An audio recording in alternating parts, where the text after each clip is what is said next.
मैं Toronto international airport पे था, टोरंटो पियर्सन इंटरनेशनल एयरपोर्ट पे किसी को ड्रॉप करने गया था। मेरे साथ एक महान भाव थे, वो भी पंजाब से ही थे, किसान परिवार से ही थे। उस टाइम कोई किसान आंदोलन नहीं था, कोई अत्याचार नहीं था, कोई कानून नहीं था, कुछ नहीं था। एयरपोर्ट में जब वो जाते टाइम लाइन में खड़े थे, लाइन बहुत लंबी थी तो बातें करने लग गए। वो मेरे मित्र ही थे, अच्छे हैं, अभी भी हैं वो। तो उन्होंने नरेंद्र मोदी जी को गाली निकाली, अभद्र टिप्पणी कही। तो मैंने उनको बोला कि मैंने कभी, मोदी जी तो अभी 2 साल पहले आए हैं, आपको इनसे क्या समस्या है भाई, आपने इतनी अभद्र टिप्पणी क्यों की? तो उन्होंने कहा कि नहीं नहीं नहीं, कोई बात नहीं, कोई बात नहीं, कोई बात नहीं। फिर जब हम वो एयरपोर्ट वाले क्रिया से खत्म होकर के जब हम रास्ते में थे गाड़ी में, तब मैंने उनसे सीरियस नोट पे पूछा, मैंने कहा आप बताओ तो सही, मेरे को पता तो लगे।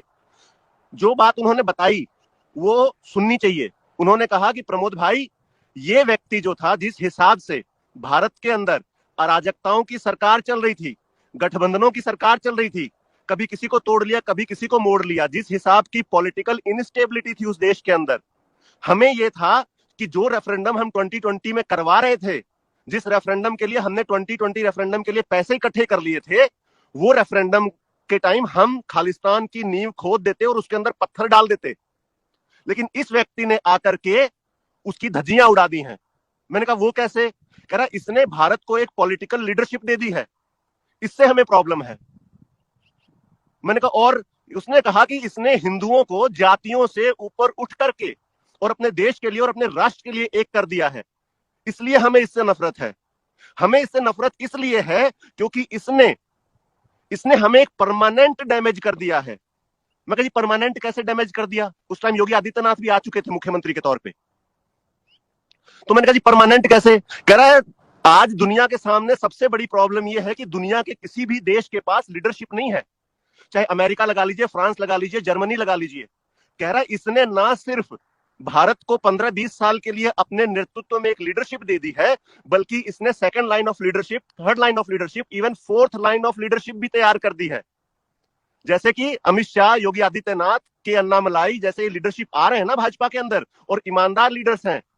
समस्या इस चीज से है, और समस्या सिर्फ इन भाई साहब लोगों को नहीं है जो ये बॉर्डर पे बैठे हुए हैं, शंभू बॉर्डर पे। इन पूरी दुनिया को यही समस्या है कि जहां की पूरी दुनिया लीडरशिप के लिए जूझ रही है, तरस रही है, कोई उनकी समस्याओं को एड्रेस करने वाला लीडर नहीं है। और भारत को इतना स्ट्रांग लीडर कैसे मिल गया? समस्या इस चीज से है। तो पर्सनली जो आम ये लोग नफरत कर रहे हैं, वो तो इस वजह से नफरत कर रहे हैं कि हमारे मंसूबों पे पानी फिर गया। उसने एक बात और मेरे को बड़ी महत्वपूर्ण कही उस वक्त, कह रहा है कि हम तो ये सोच के बैठे थे कि इन अराजकता सरकार और ये गठबंधन की सरकारों की वजह से 2020 ज्यादा से ज्यादा 2025 में हम भारत को सिविल वॉर में धकेल देते। मैंने कहा सिविल वॉर में? मैं कहा तुमको क्या फायदा था सिविल वॉर से? उन्होंने कहा कि सिविल वॉर में अगर भारत चला जाता तो हम अपना हिस्सा तोड़ के अलग कर लेते, हम अपना देश, अपना खालिस्तान अलग बना लेते। लेकिन इस नरेंद्र मोदी ने, उसने फिर गाली निकाली। इस नरेंद्र मोदी ने वो सिविल वॉर आगे धकेल करके और 50 साल आगे लेकर के चला गया है। मैं कहा होगी, मतलब करा होगी, लेकिन यह है कि हमारे जीवन काल में नहीं होगी। समस्या यहां है। स्वामीनाथन कमेटी की रिपोर्ट तो 2004 में आई थी, मनमोहन सिंह खुद सरदार था, क्यों नहीं लागू कर दी 10 साल के अंदर? कोई पूछने भी आया था कि साहब स्वामीनाथन रिपोर्ट आपके पास आई है और आप जरा लागू कर दीजिए इसको? कोई पूछने तक नहीं आया। जैसे ही एक राष्ट्रवादी और एक पॉलिटिकल स्टेबल लीडर आया जो कि भारत को एक विकसित देश की तरफ और भारत की संस्कृति को आगे बढ़ा रहा है, उनको समस्या होने लग गई और इसके ऊपर आ गया। एक और सबसे बड़ा कारण ये जो अभी लेटेस्ट 5-10 दिन पहले ही पता लगा है कि एकदम से उग्र क्यों हो गए हैं और एकदम मारने मराने पे आतुर क्यों हैं। ये जो मंदिर बन रहे हैं ना साहब, ये मंदिर धरती की जमीन पे नहीं बन रहे, धरती पे नहीं बन रहे, ये क्रिश्चियनिटी के, इस्लाम के और इनकी छाती पे बन रहे हैं। जिस हिसाब से भारत का युवा के अंदर चेतना आ रही है, जिस हिसाब से छोटे छोटे लड़के धर्म की बात करने लग गए हैं, सनातन की बात करने लग गए हैं, इन लोगों को समस्या ये है कि हम ये जो शंभू बॉर्डर पे बैठे हुए हैं, कि जिस हिसाब से सनातन बढ़ रहा है, ये हमें अपने आप के अंदर संभालेगा। क्यों संभालेगा? क्योंकि श्री गुरु ग्रंथ साहब के अंदर 9258 बार राम और कृष्ण का शब्द का यूज होता है। अब उस शब्द का यूज होता है तो उसके रेफरेंस में 2-2 4-4 लाइनें भी होंगी। कल्ला तो ये तो है नहीं कि एक शब्द लिख दिया यार बात खत्म। अब उस एक शब्द के ऊपर जब 2-2 4-4 लाइनों का रेफरेंस होगा तो 9000 को आप 4 लाइनों उससे गुणा करिए तो कितना मटेरियल उस पवित्र ग्रंथ में जो है वो सनातन को लेकर के दिया गया है। इनको ये है कि जिस हिसाब से सनातन का प्रमोशन हो रहा है, उस हिसाब से तो जो है हमारे लिए समस्या है। कारण ये है। एक और इनका मेन कारण ये है, हाँ जी बोलिए।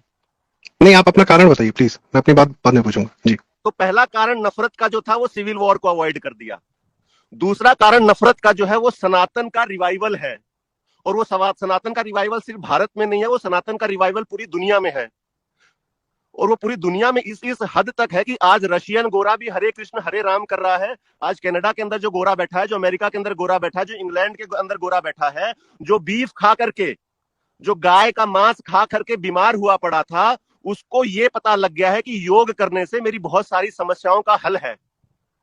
उसको ये पता लग गया है कि मेडिटेशन करने से जो हमारी एक बहुत बड़ी जनसंख्या डिप्रेशन के अंदर जा रही है, उसका हल है, उस डिप्रेशन से हम बाहर निकल सकते हैं। जब उनको इन दो समस्याओं का पता लग जाता है तो उस गोरे के अंदर जिज्ञासा होती है। वो गोरा दिहाड़ीदार नहीं है कि सुबह 8 बजे से लेकर रात को 10 बजे तक दिहाड़ी पे ही है। उसका खुद का घर है, वो फ्री रहता है। जैसे हिंदुस्तान में लोगों के पास बहुत फ्री टाइम है, फिर वो हिंदुज्म के बारे में रिसर्च करने लगता है। तब उसको समझ में आता है कि जो मैं अभी तक जीवन जी रहा था उसका तो कोई मूल्य ही नहीं था। जीवन जीने का द असली way of living life is Hinduism. और तभी आप देख सकते हैं कि ये ढोल और ये दूसरे भक्ति के उपकरण लेके जो सड़कों पे हरे राम हरे कृष्ण, ये बैप्स वाले, इस्कॉन वाले, रशिया, नॉर्वे, हर जगह जो घूम रहे हैं, ये उसी का एक कारण है।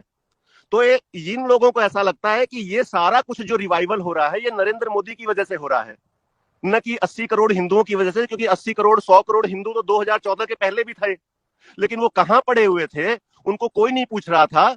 और हम जो है, हमने पीछे इंग्लैंड में और पूरे वेस्ट के अंदर पिछले 40 साल से हम गुरुद्वारे बना रहे थे, हम लंगर लोगों को खिला रहे थे, हम लोगों को ये समझाने में लगे हुए थे कि जो सिक्खी है, जो यंगेस्ट रिलीजन है इस दुनिया का, वो ही बहुत अच्छा है।